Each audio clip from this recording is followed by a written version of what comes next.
a frantic expression of grief.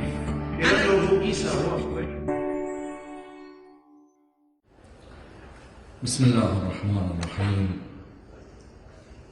الحمد لله رب العالمين، والصلاة والسلام على سيدنا وعظيمنا وحبيب قلوبنا وشفيع نفوسنا أبي القاسم محمد اللهم صل وعلى أهل بيته الطيبين الطاهرين وأصحابه الغر الميامين. الحمد لله الذي جعلنا من المتمسكين بولاية سيدي ومولاي علي بن أبي طالب اللهم صل على الحمد لله الذي هدانا لهذا وما كنا لنهتدي لولا أن هدانا الله. أما بعد, respected panel members, brothers and sisters, Assalamu alaikum wa rahmatullahi wa barakatuh.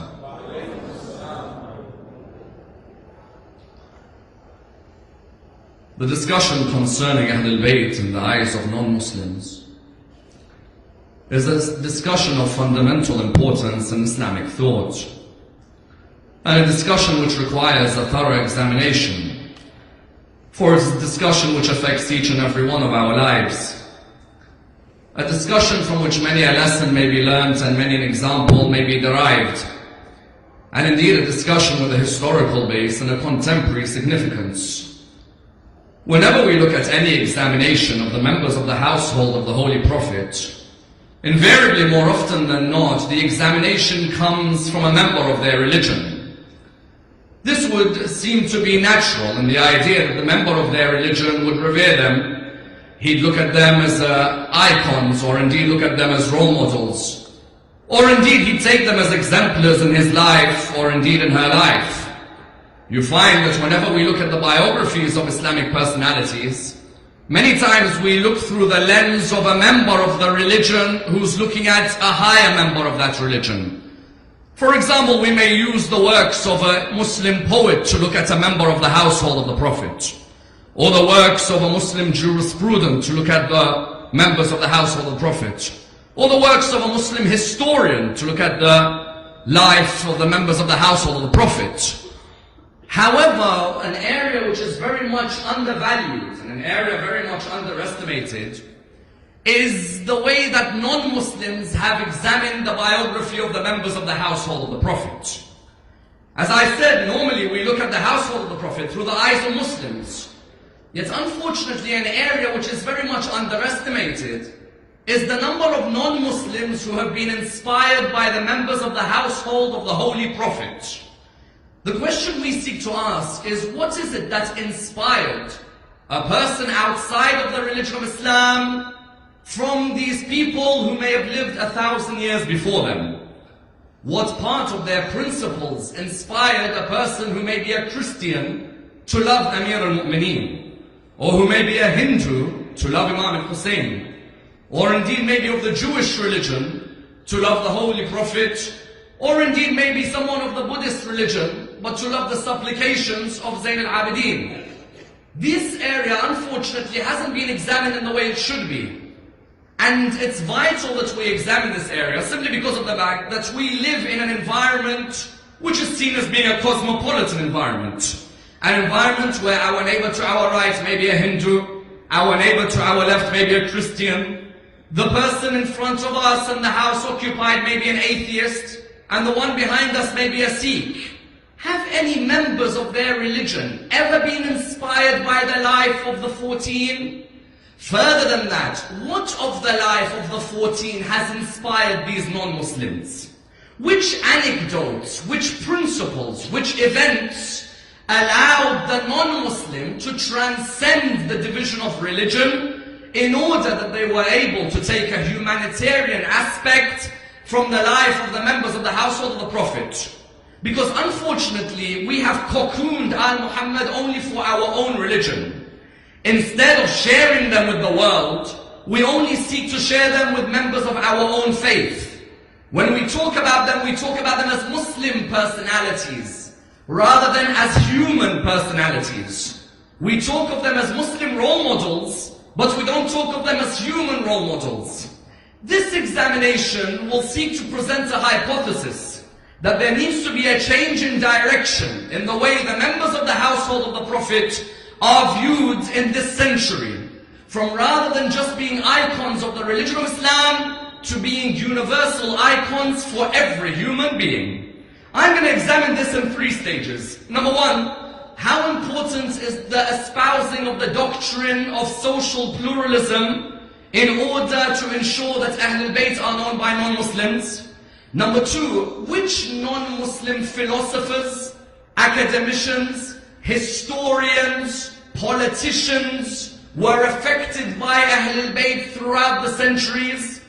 And number 3, in the 20th century, which famous Italian figure who had the chance to inherit a $60 billion fortune gave it up because of being inspired by the members of the household of the Prophet? Let's examine this and seek to dissect this topic in complete depth. The first area in examining Ahl Al-Bayt in the eyes of non-Muslims is looking at the importance of social pluralism. Why? Many times in our communities we hear the term religious pluralism. But unfortunately, social pluralism is not discussed as much. Religious pluralism may come to a discussion about the concept as to whether all the paths may lead to the ultimate. Whereas social pluralism examines whether we can be tolerant of all the paths. In which way? Religious pluralism may say Christians, Jews, Muslims, Hindus, Sikhs, they may all find a path towards the ultimate truth. Whereas social pluralism comes forward and states, are we all able to live in a society where we can tolerate each other's beliefs? This idea of social pluralism is vital. Why? Us as human beings have 3 A's in common with each other and 4 Q's which are always surrounding ourselves. 3 A's and 4 Q's? What do I mean? With the 3 A's, there isn't but a single human being, Christian, Jew, Hindu, Sikh, who analyzes the world around them, who assesses the universe that surrounds them, and who at the end argues for a point which they believe in. If you look at any human being, they either argue, analyze, or assess.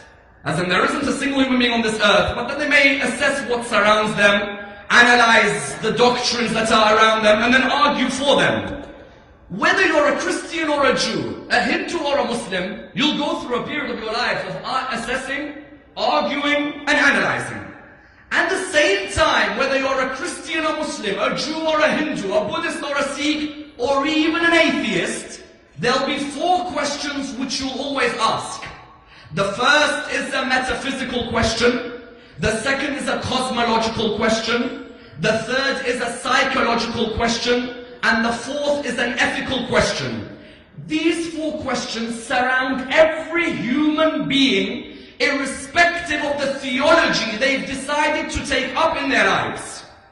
The metaphysical question, is there an unseen force that originated everything, which I cannot see but clearly makes sense to be part of my life, which my heart feels, which my eyes may not ascertain? A cosmological question, how did this universe begin? Was it through this Big Bang? Was there something before it? Was it accidental? Is there a theory? A psychological question, what's my role in this world as a human being? An ethical question, which is how do I deal with other human beings? You bring me a Christian or bring me a Sikh in Toronto today, they'll tell you these are 4 questions which I've pondered over either for a second in my life, or for a day in my life, or for months in my life, or for years in my life. You didn't have to belong to the religion of Islam to ponder over these issues. Therefore, if you didn't have to belong to the religion of Islam to ponder on these issues, it means that the religion of Islam has to espouse, and the Muslims have to put forward, a doctrine of social pluralism, where we are able to find more in common with our fellow citizens rather than differences. Where we are able to find more common denominators rather than issues of argument and debate. And that's why the Quran quite beautifully espouses social pluralism in a time where one may argue Christianity and Judaism wasn't giving much freedom to the minorities. You find within the Quran, first God wants this social pluralist aspect where you bring your common denominators together. Where Allah says in the Quran, يا أيها الناس إنا خلقناكم من ذكر وأنثى وجعلناكم شعوبا وقبائل لتعارفوا إن أكرمكم عند الله أتقاكم. First, God, what does He show us? He shows us in each society what you have. You have males, females, tribes, races. Automatically, you have something in common. You all recognize you're from the same species. Not only from the same species, you all have your own respected tribes and your respected races. Then further than that, God wanted to take it even a step further. He said, once you've recognized this and you're building an Islamic state, be tolerant of the minorities in that state. Because the same way you, O Prophet, asked people to ponder over the metaphysical and the cosmological and the ethical and the psychological, so too did those people of the minorities. So the Quran came forward and said, قُلْ يَا أَهْلَ الْكِتَابِ تَعَالَوْا. Say, O people of the book, come. Oh Muhammad, don't push them away. Your religion was a religion which was able to allow people to be encompassed, not pushed. يا أهل الكتاب تعالوا إلى كلمة سواء بيننا وبينكم أن لا نعبد إلا الله ولا نشرك به شيئا ولا يتخذ بعضنا بعضا أربابا من دون الله. O people of the book, come to a joint word. Look at the concept of social pluralism. Come to a joint word between us and you. We will worship no one but God. We will not put partners to God. And we will not take lawgivers besides God. The moment the Prophet was able to deconstruct mankind, notice, when the Prophet looked at the human, he didn't look at him and say, that person over there is a kafir, he has no space in my world. Rather, he used the phrase, that person over there is a potential Muslim, he has space in my world. Further than that, what did he do? He then would say, according to the commands of the Quran, the Prophet would come and be told by his Lord, you'll find وَلَتَجِدَنَّ أَقْرَبَهُمْ مَوَدَّةً لِلَّذِينَ آمَنُوا الَّذِينَ قَالُوا إِنَّا نَصَارَى ذَلِكَ بِأَنَّ مِنْهُمْ قِسِّيسِينَ وَرُهْبَانًا وَأَنَّهُمْ لَا يَسْتَكْبِرُونَ. O Prophet of God, you will find the closest people in reciprocal love to you are those who call themselves the Nasara, the Christians. Why? Notice what Islam was looking for. Because their theology is strong? No. Because they had great leaders in the past? No. Was it because they have a great following? No. Because their priests and their monks are humble human beings. وَإِذَا سَمِعُوا مَا أُنزِلَ إِلَى الرَّسُولِ تَرَى عَيُنَهُمْ تَفِيضُ مِنَ الدَّمْعِ. When they hear what has come down to our Prophet, you'll see their eyes will overflow with tears. You see the origin of this religion? It wasn't an origin of hatred to people of other beliefs. It was an origin which looked for the areas of other beliefs which we had in common and wanted the hearts to embrace each other, not just the minds. And that's why I tell you something. When you look at the Prophet in his early days, wasn't it an Abyssinian priest who helped his religion? Was it anyone but an Abyssinian Christian priest by the name of Najashi who helped his religion? I ask you, was Najashi's theology the same as the Prophet's? Or was Najashi's principles the same as the Prophet's? We today are only looking at theological conclusions. We've forgotten the principle of what makes us humans. We today focus on human doings, and we're not being human beings.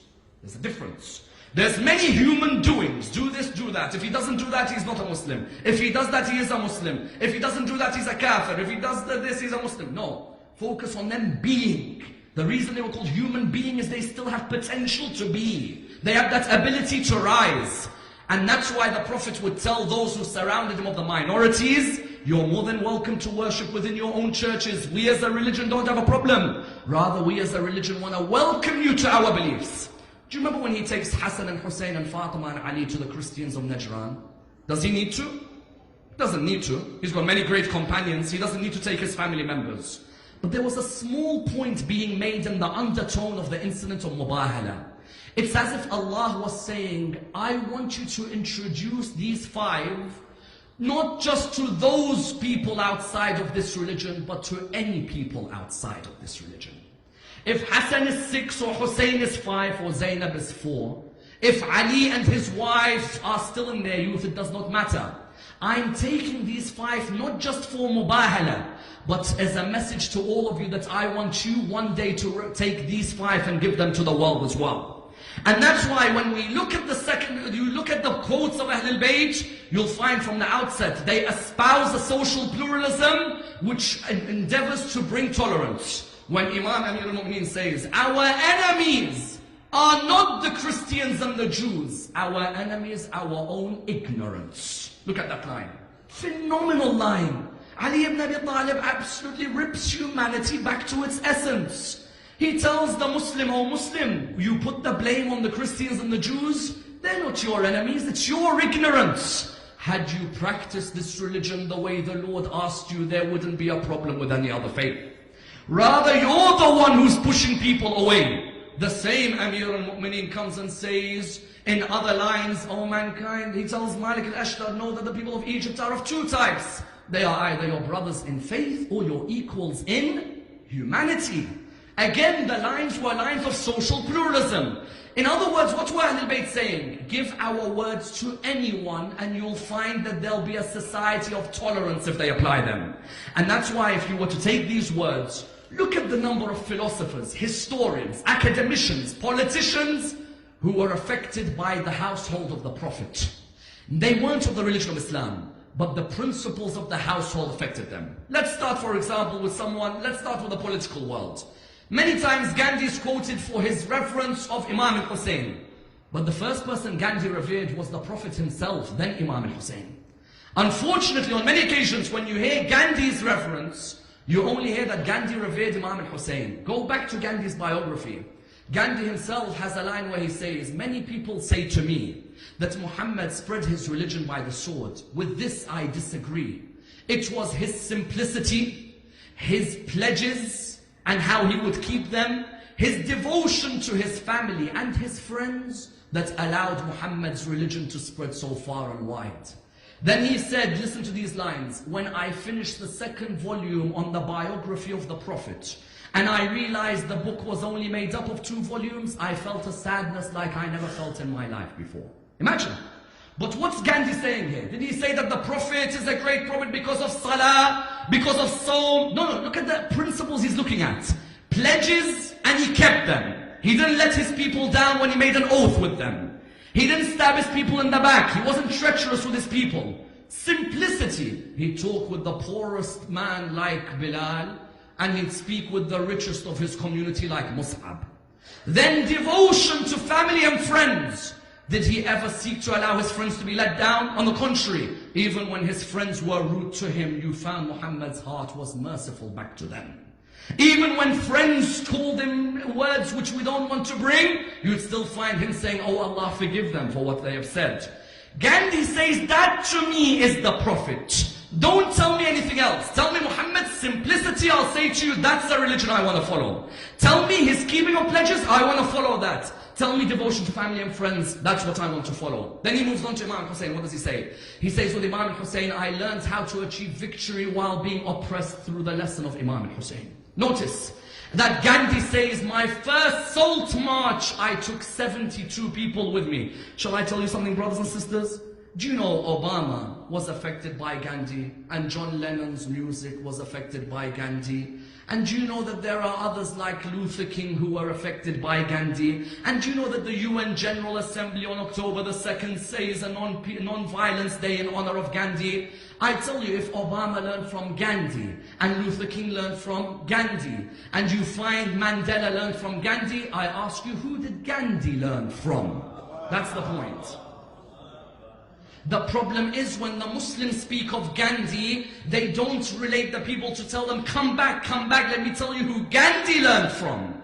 Gandhi says, I learned how to achieve victory while being oppressed through Imam Hussein. Then he took it a step further. He said, people tell me that it was the sword of the believers that saved Islam. He said, no, the progress of the religion of Islam was because of the stance of Imam al-Hussein on the 10th of Muharram. The stance. Which stance? Enjoining the good and forbidding the evil isn't a Muslim stance, it's not a Christian stance, it's not a Jewish stance, it's not a Sikh stance, it's a humanitarian stance. Then further than that, not only Gandhi, look at someone like Ranjiv Gandhi. Someone would say Ranjiv Gandhi was affected by Ahl Al-Bayt.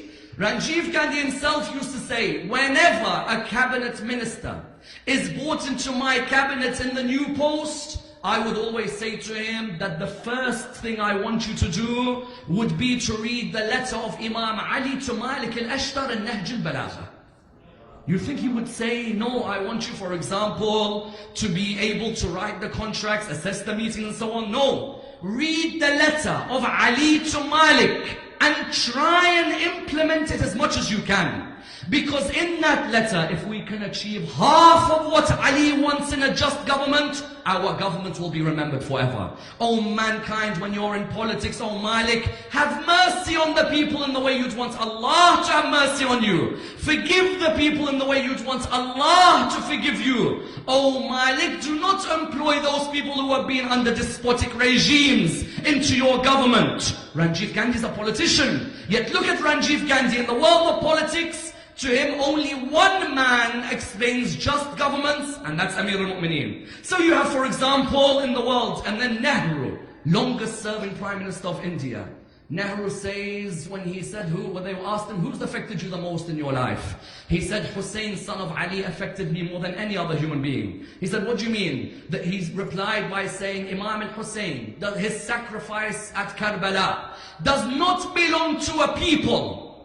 Rather, it belongs to every people. It belongs to every nation and is the path of righteousness. When Nehru said this, someone could have easily turned around and say, why is the Hindu talking about our religion? They are people who are outside of our religion. On the contrary, a Hindu is like me in the sense that they have questions to ask where they want to assess and they want to analyze and they want to argue. They have metaphysical and cosmological and ethical as well as psychological questions. When they hear the words of a man like Hussein, he didn't need to be a Muslim or a Hindu. To them, his principles were what lived on forever. Therefore, you find in the world of politics these personalities. Then in the world, for example, of academia, two professors of Cambridge until today are revered the most when it comes to Oriental studies. One, Edward Brown, the second, Simon Oakley. Many of the students of Cambridge would in one way or the other have studied their works on Oriental history, Arab and Oriental thought. You find with the both of them, they bring about an unbelievable line about how they were inspired by Imam Hussein or indeed by Ahl Al-Bayt as a whole. Do you know what Oakley says?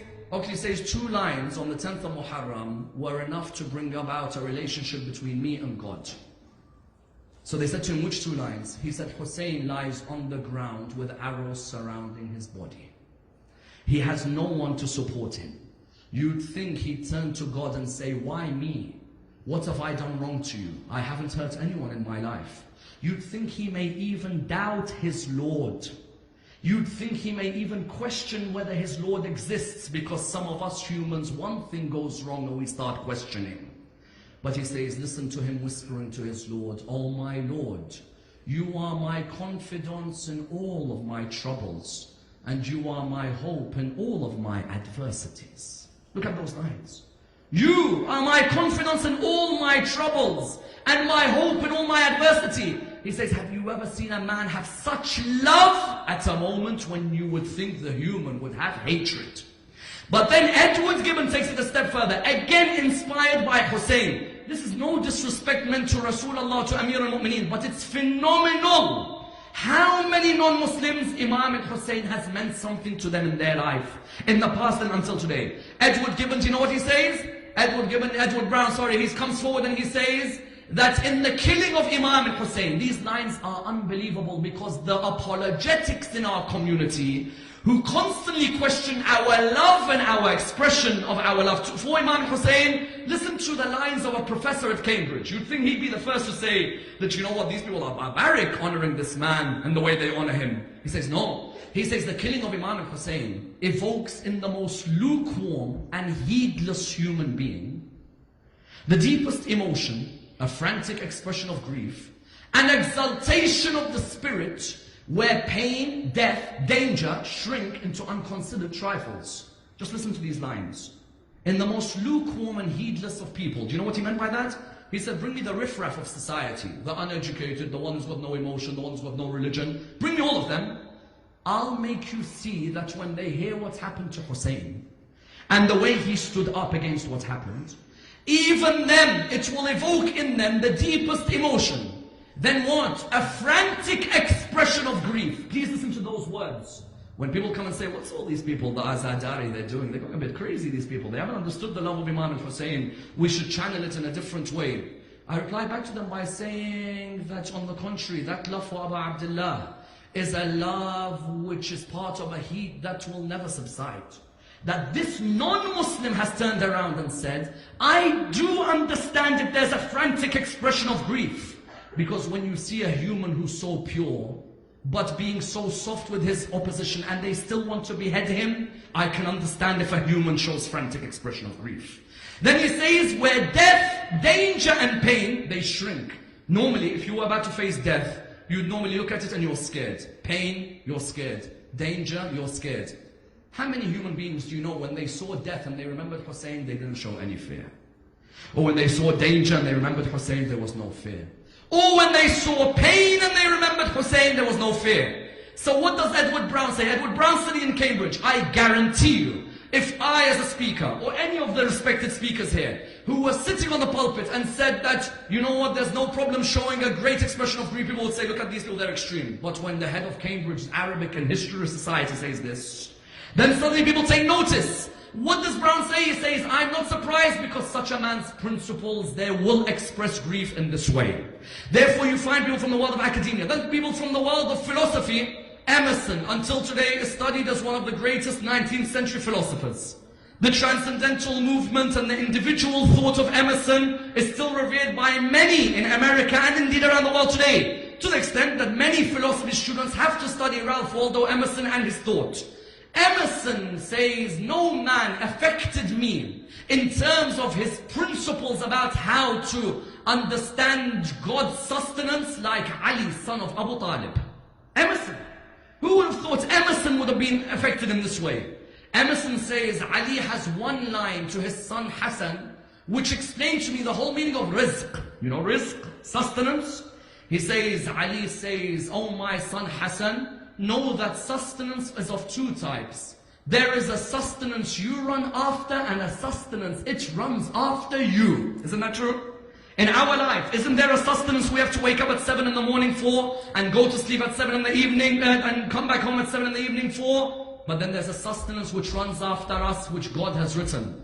Emerson says, I've studied every philosopher and thinker and historian in history. Yet I have not found a man who is a philosopher and a historian and a thinker at the same time like Ali, son of Abu Talib. That in one moment and one line, the whole of the meaning of sustenance in mankind's life was explained by him as a Lebanese Christian. Antoine Barra, what does he say? He says that no battle has evoked as much sympathy and admiration. And there is so many lessons to learn from, like the battle of Karbala and the message of Imam Hussein. Lebanese Christian? Why would you be affected? Hussein's a Muslim. You're a Christian. No, the lessons of Karbala are human lessons.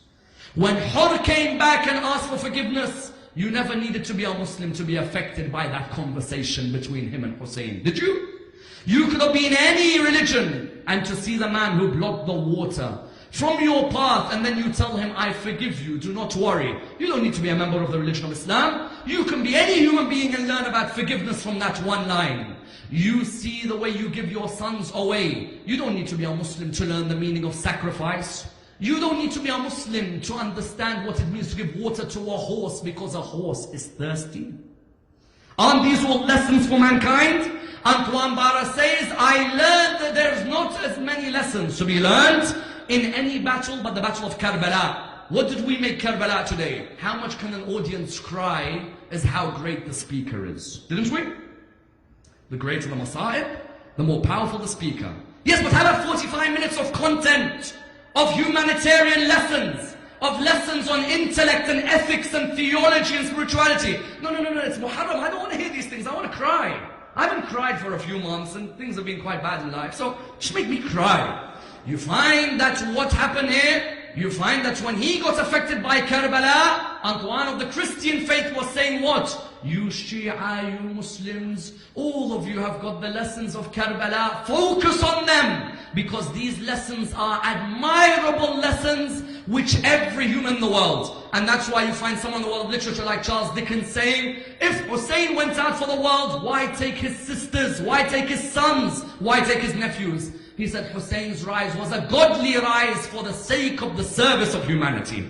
And that's why you find with the world of philosophy, with the world of literature, with the world of history, non-Muslims, people like Nehru and Gandhi and Emerson and Brown, and people like Oakley, nothing to do with the religion. But the principles of this religion were always meant to be for every human being. And that's why someone may ask, okay, but these are 18th century figures. No, they're 19th century figures. No, said Ammar, we'll give you the benefit of the doubt. Some of them 17th, 16th, maybe some in the mid-20th. Give us someone contemporary.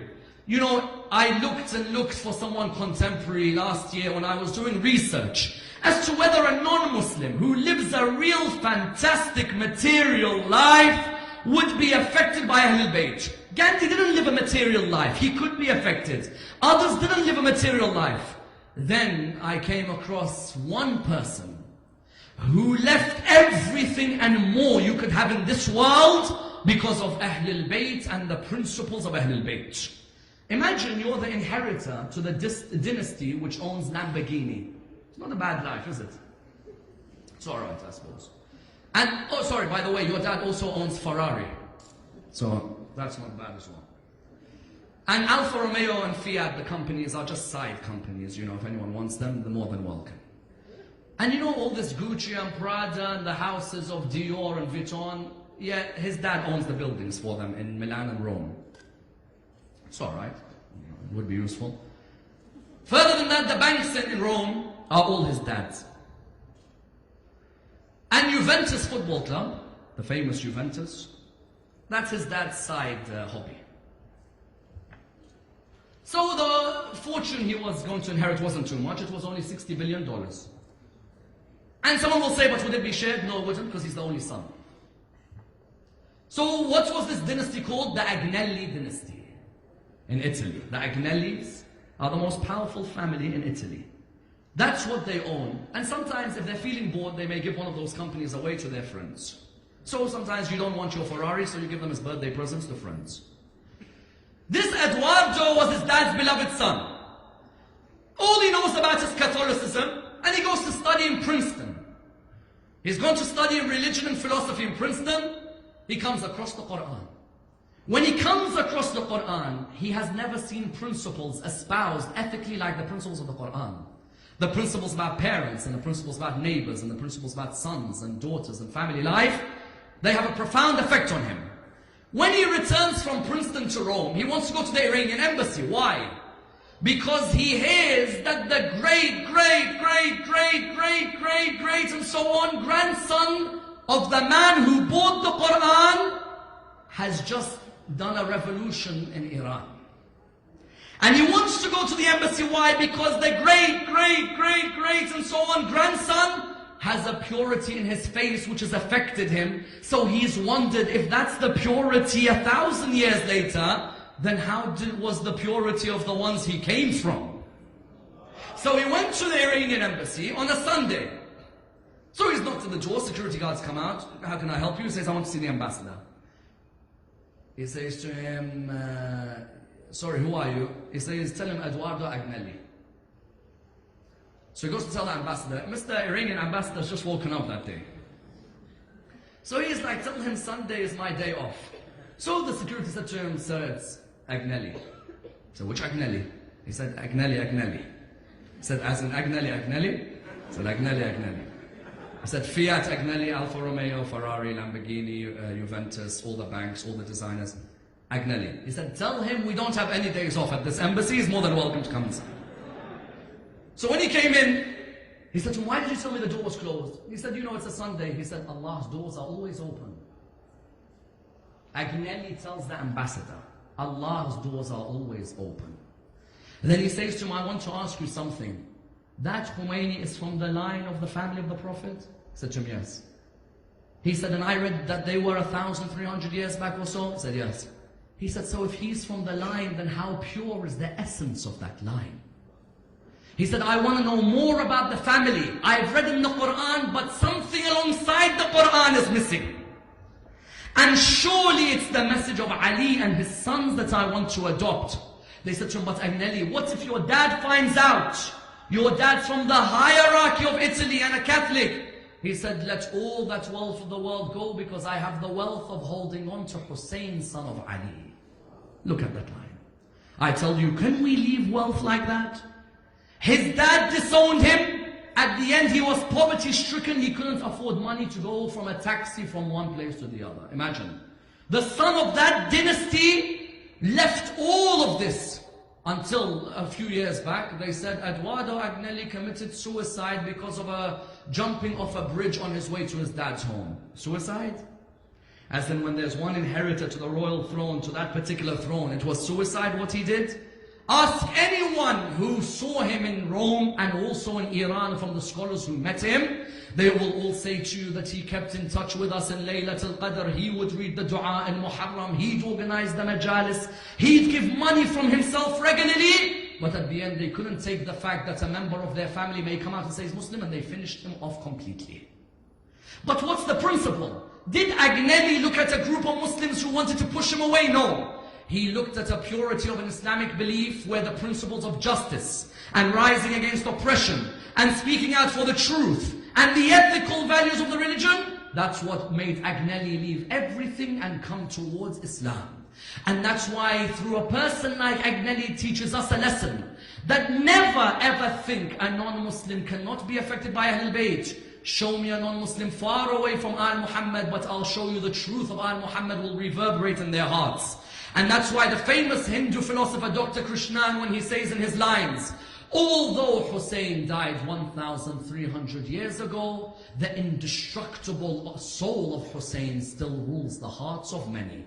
Let's make sure that that soul of Hussein remains alive in our actions. Wassalamu alaikum wa rahmatullah wa barakatuh.